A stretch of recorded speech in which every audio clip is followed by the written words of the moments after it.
Now, when we go for the back exercises, we can do multiple different types of handles depending on what they have at the gym. I will show you what it looks like. So the first one, I guess if we had no other choice but only have these handles, let's go over some of the back exercises you can do with these handles, okay? You could do lat pull down, you could do rows. So basically now, when you want to do your rows, high end rows. So high rows, basically your lats training here. So we're working with the same handles for your back as well. If you don't have any other handles, you normally when I do lat pull downs, I would use a different handle, which is over here. You'll see this one, but let's say you don't have access to this one, okay? And let's focus on this one since we started with this one with the chest. Let's end with it over here. I'll show you the one with the stick later, but for this one, let's try to do both sides at the same time. This is going to be considered a high row. Now again, how high do you want to be? Kind of like the highest that you can get. That's basically my suggestion, the highest that you can get. So just make sure when you're putting it to the highest level that you can get, that means that your elbows is slightly bent, not straight, because if it's straight, how are you going to get it back down?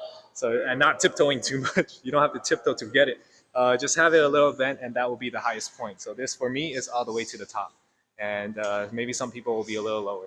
But this is where you want to be at. Now we're going to try to get the pull down. It's going to be similar to what I showed you for the free motion row for the machine. It's the same idea, but this time you're standing. Okay, so what you want to do is grab on these handles over here. Sometimes people like to do one side at a time, but let's say you're pressed for time, right? And you don't have that much time to work out, you'll do both sides at the same time. Normally, though, working on one side is beneficial than working both sides, because if you're working one side at a time, you have more control of where to contract that muscle. But again, if you do not have a lot of time, you'll be trying to working out both at the same time. That's why that exists. But if you have all the time in the world, then you'll be working one muscle at a time. So you'll be just basically going down here, feeling the stretch here. This will be one side, right? You feel the stretch here, you come down, you pull and squeeze the lats. Your elbows are tucked in. Do not be flaring out like this. Do not be curling your arms like this. You want your wrists to be straight. You pull it down, you squeeze the lats here. You go up, turn a little bit so that you can get a nice stretch over at your lats. Once you feel that stretch, you come back down and squeeze. You stretch and then contract. Stretch and contract. That's how you will get your lats working in this situation. Now, if you want to do it on both sides, it's the same thing, but this time both feet are going to be planted on the floor and you're leaning back just a little bit and you're basically pulling your elbows down and back like this, just like the seated row, but instead standing. Pull down and squeeze the back at all times. So you're squeezing your mid back, you're squeezing your lats so you can get all that contraction for your back down here. So good. Now, most of the time people make the mistake by going too heavy. When they go too heavy, they won't be able to get it all the way back. So you want to be able to get to a weight where you're comfortable with, that you can actually get that contraction, instead of having an ego lifter who goes put the entire weight and tries to do it but can't really get that contraction. So don't be an ego lifter. Do what is good for you and you're able to feel the muscle. Trust me, it's a lot better that way. You'll grow your muscle a lot faster than a person who ego lifts. Okay, so now that we have done the lat pull down with these two handles, let's say you have a handle that is like the other one, right? The straight bar. So if you have one of these handles, you could do the same thing, lat pull down with it. This will work both sides. And you hook it up to this again. So as for this, now you want to hold it about shoulder width apart. So you're going to have the weights off the platform or off the rack, and then you're going to pull down. You're going to try to bend your elbows inward and squeeze your lats. You're going to puff your chest up as you pull it down, okay? Come up, just like here, and then pull it down and squeeze your lats. Okay, you're going to also engage your core, so this thing doesn't pull you up and fly off. You want to engage your core and stay leveled and come up and down, just like this, okay? You're going to try to squeeze the lats all the time. Most of the common mistake I see people doing is their elbows being flared out too much and they're going like this, or they're going like this, like a tricep pull down. We're not trying to work our triceps here. We are trying to bring our arms down and in. So we're not really bending our elbows at all. So as you can see, my elbows are remaining straight and not bending. So try not to do a tricep extension, do a lat pull down. Okay? If you want a better contraction on one side, of course you can just pull down, tilt, or tilt. Tilt your body with it, tilt your body with it to get a better contraction on one side, and then obviously you do it on the other side. This is how you would try to get that contraction if you can't really feel it on one side or you want to grow one side more than the other. So again, come up and down. Elbows, try to elbows tuck in, okay? It's very easy to have this go out, but you're tucking it in. And sometimes you will feel your tricep, but that is okay. Now that's it for the lats, for those two things. You can always adjust it with other things as well. Basically, you could do kind of a lat pull down with these as well. So let's show you that too. Yeah, these variation, you only really need to do one of the variation. You don't have to do all three that I'm going to show you, but it's just to show you that there are different attachments. Sometimes you might find one or the other. At least you're prepared to use these machines now. So one of the most common attachments that you'll see is this tricep pull down. You could do a lot of things with it. Obviously, the most common one is just doing a tricep pull down. But again, I do not like to teach arm exercises just because it's not the most beneficial for your time in terms of losing weight and weight loss goals. If you want to train just your arms, then that's fine. Or like hypertrophy training, bodybuilding, things like that, then yes, that will be your goal. But if you're trying to lose weight, staying healthy, compound movements, which involves more muscle groups than just one at a time, is more beneficial for you. So this is why I don't want to teach you tricep. But if you were to do tricep push down, this is how you would do it. You just basically come up a little bit, pull down, squeeze the triceps, come back up, try to pull the rope as far apart as possible. So that will be your tricep pull down, which goes in line with your chest day if you were to do tricep pull down. So now, anyways, let's get back to our back. All right, so here's another way to do it is basically you have your butt out, sticked out like this, and you curl, you pull it down and you squeeze the lats like this. So it's kind of replicating the same movement as the bar where you are bringing it down and twisting your elbows inward so you can really get the contraction of your lats. Same thing here. You bend it, you're opening up the rope and you try to contract your lats. So this is different than a tricep pull down. So do not go down like this. We're trying to separate the rope as far as we can, but at the same time keep our elbows in. So it's kind of looking like if I were to pull down, right, I try to twist my wrists outside of where my elbows are so I can get a better contraction by forcing my elbows in. So it's kind of looking like a chicken wing. You're trying to fly like this. And that's how you can get that tricep. That's how you can get that lats. Okay, so those are the three kinds of equipments that you will see at the gym to be able to perform the lats. Now we want to do the rhomboids and everything in the back. So most of the time when you're doing rhomboids area or your mid back, the entire mid back is just doing rows. There are three variations. We could do in all three of these attachments. Let's show you how to do them. So since I already have this one attached, let's do this one first. We're going to pull this down about chest level. You want to be at the chest level, so your chest press, that same angle that you were at with your chest press, that's where you want to be at for your row. So there are different variations of where you could do the rows with these. For beginners, if you just want to do the contraction for your back, this is where you would start. You put it at the chest level and basically just squeeze your back like this. You pull, squeeze the back and down. Pull, squeeze the back and down. As it gets heavier, you're going to try to anchor and lean back a little bit and pull. Just like that, because when it gets heavier, you're going to need some leverage. So you have to push against something in order for you to pull. So that's what you would do. You bend down and try to push from your heels and then pull. Most of the time, we'll have this thing set a little lower. So we do a squat to row, which is what we will do with this. So a squat to row is just put it at your lowest position and you pull the weight. You're going to hold it like this. And you're going to squat down and then you squat to row. So you're basically squatting and then you row. Squat and row, okay? When you are putting the weight back, do not put the weight back by being in that squat position. If you're here and you try to put it back this way, you might pull a back muscle. Don't do that. You stand. Once you're done, this is where you can just let it go. Just to be safe. I know not everybody will pull a muscle from doing that, but at certain times, maybe 1% of the people who do put it back that way, where they're down here and then they go forward, they'll pull a muscle. And I don't want that 1% of people feeling that way. Okay. So we got the rows done with these. So we got 2 areas, the chest level with it, and the most lowest level that you can do for the rows, squat to row. Next one, let's show you the other attachments. So we got this attachment over here. Remember the chest that you can do with these? We're gonna use these instead. So not every gym, again, will have all the attachments that you need. So I'm gonna try to show you as many as possible. You're gonna have this here, again, the same places that you might want to have with the other ones. So all of these are gonna probably be at the same places. You gotta go here, again, you go and pull and squeeze the back, just like that. Pull and squeeze the back. Same thing, so just a different handle, but you're basically trying to separate it and squeezing the back at the same time. And then the squat to row is the same mechanic as well. Pull this all the way down, squatting, rowing, and that's it for these attachments. All right, and the next one.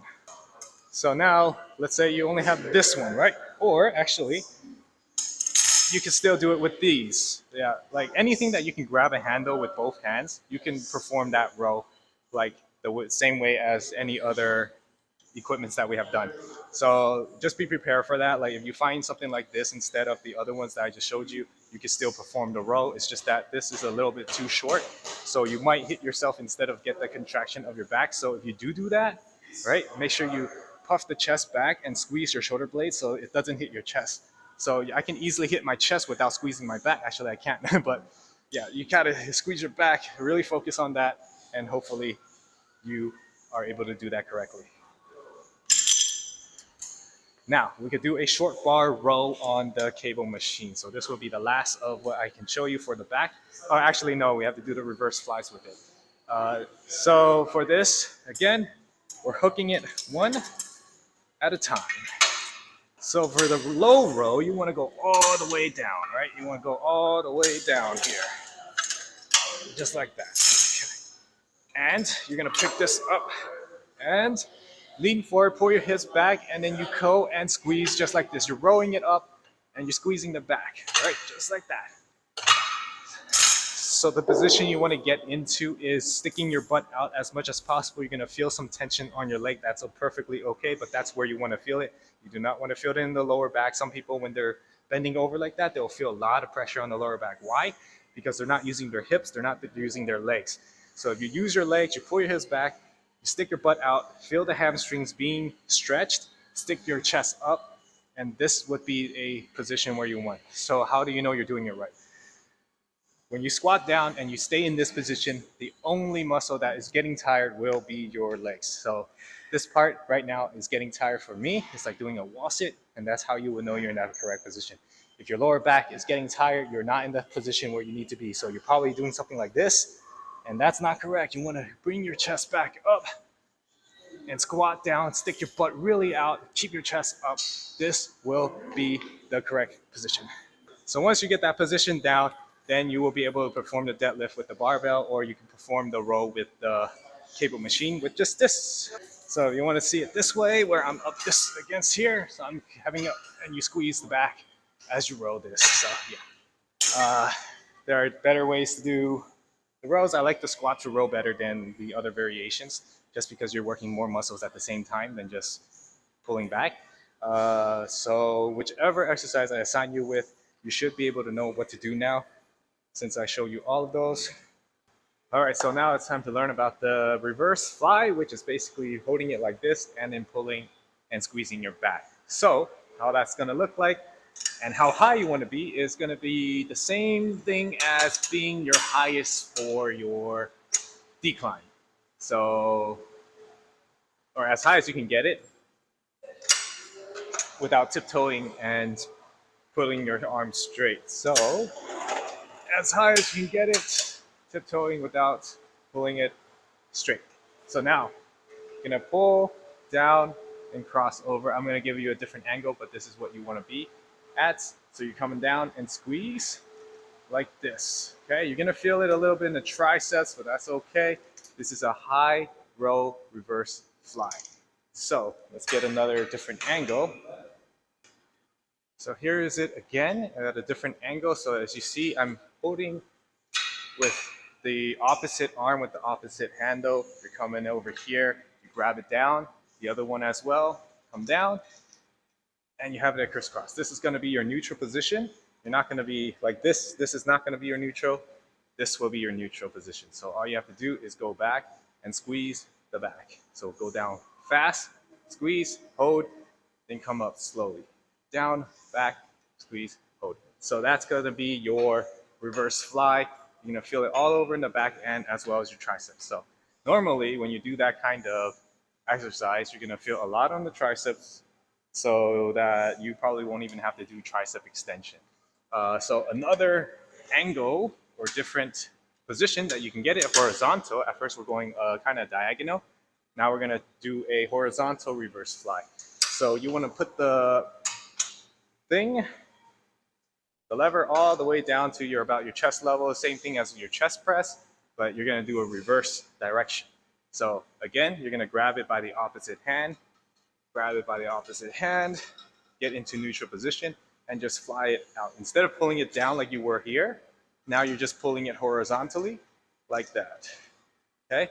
The direction is different. You're pulling it horizontally as opposed to pulling it down vertically, like this. So we're pulling it horizontal, okay? Now the next back exercise, well, it's not really a back exercise, it's more of shoulder, but it also has to do with areas in the back. So it's gonna be your posterior deltoids. Most of the time people don't know how to work that part out. This machine can do a good enough job, but most of the time you won't have access to 2 of these ropes. You'll probably only have access to 1 of these ropes. If you only have access to 1 of these ropes, your range of motion is gonna be limited. If you have 2, then it will be a lot better. Or you could use a TRX machine, which I will show you later. So why don't we get started with this? Okay, take the handles off. Put this one on, and this one you want to be about face level. This is going to be considered a face pull. So face pull means you're pulling it towards your face. The handle will be about your head level. So when you're pulling, it's going to be a horizontal line of where the actual pulling mechanism is, and you just pull it towards your face. Okay, so we're grabbing it basically by doing it like this way. So you're grabbing it here. You're not going to be grabbing it here, so you're not pulling it this way.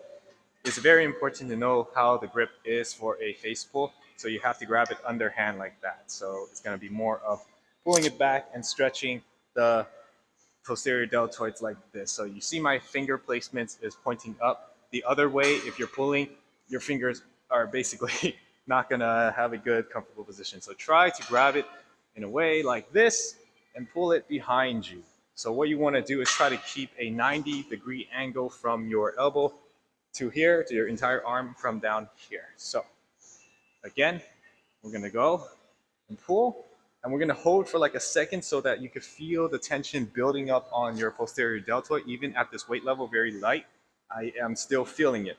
So right here, I'm just holding for a little bit so I can feel that tension, getting that neuromuscular control, and then I come back in. I pull, come back in. So I pull fast, get to that position quicker, and hold, get the soreness running through and blood flow going in, and then slowly come back down using your posterior deltoids to slow it down. Now, one of the common mistakes people make when doing the face pull, they'll feel it in their traps. So this part, most of the time, this part is very sore or like very overactive. People normally sit at a desk job. This part gets very tired. So you do not want to be working that part out.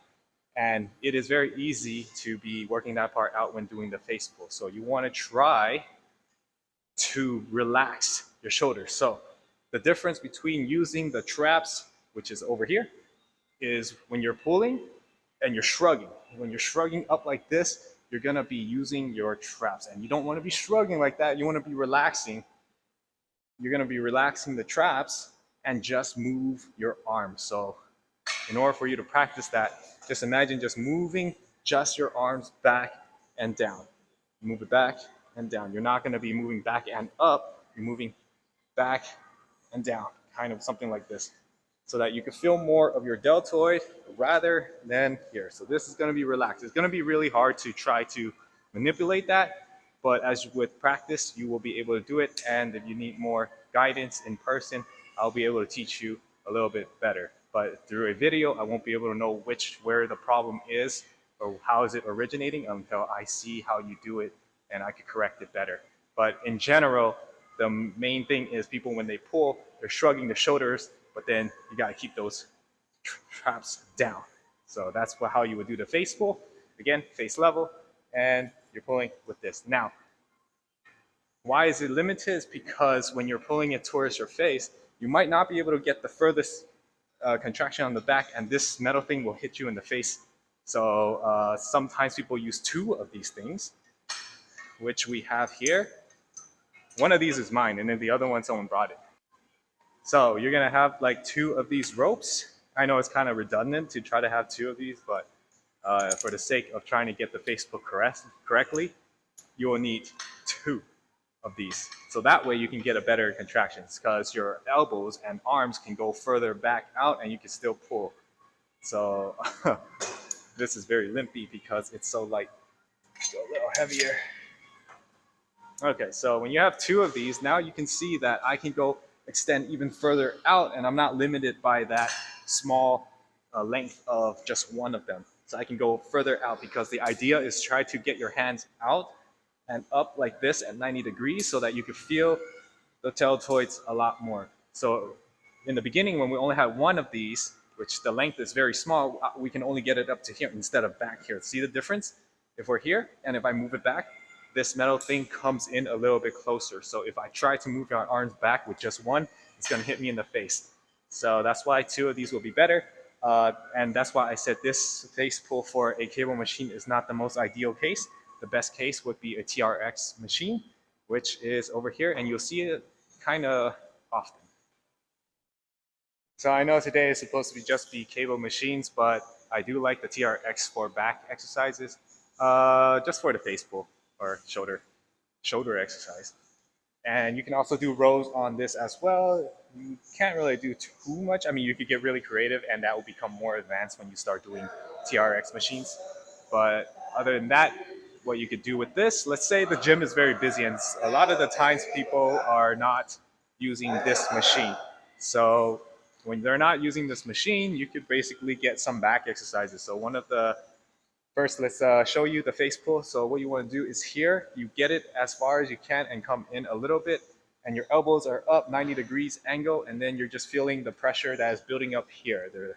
The blood flow will start coming when you're up here, and then you come down, pull yourself back up into standing position. You are not necessarily leaning down, you're still standing. So when you're pulling it, you have resistance on the rope, and you stand and you just hold. So when you're holding, you should feel the blood running through over here, and you'll feel tired on your deltoids. And that's when you come down, get into that position again. This is going to be different from doing a row, which I will show you after. But yeah, so this one, see how the length of this is very long, so you can open it as wide as you can so that you can get a better contraction for your deltoids. So now for the rows, this one, you have to keep tension on the rope at all times, and you will be leaning on it. So basically this thing is holding up your weight, and you're here, you pull up, you keep your chest up, and you keep your elbows down, and you squeeze the back. This would be the same concept as doing any type of row that you are trying to get, but instead using this machine.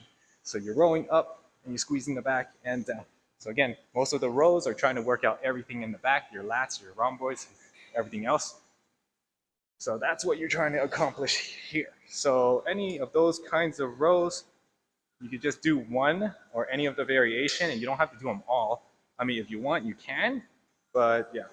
You only need to do one variation of each of these exercises for your main muscle groups, and then you can move on. Obviously, if you will try to do all of the exercises at once, you're gonna spend too much time at the gym, and not all of us have a lot of time. So we wanna be as efficient as possible, so we do compound movements rather than isolation. I hope you enjoyed the video, so hopefully you learned a lot today. And if you got any questions, leave it down below and I could try to answer it for you. Hopefully, I mean, if you like this kind of format where I'm teaching you these exercises in these kinds of video, leave a like so I know that this video is actually working for a lot of people. And I'll see you in the next video. Bye.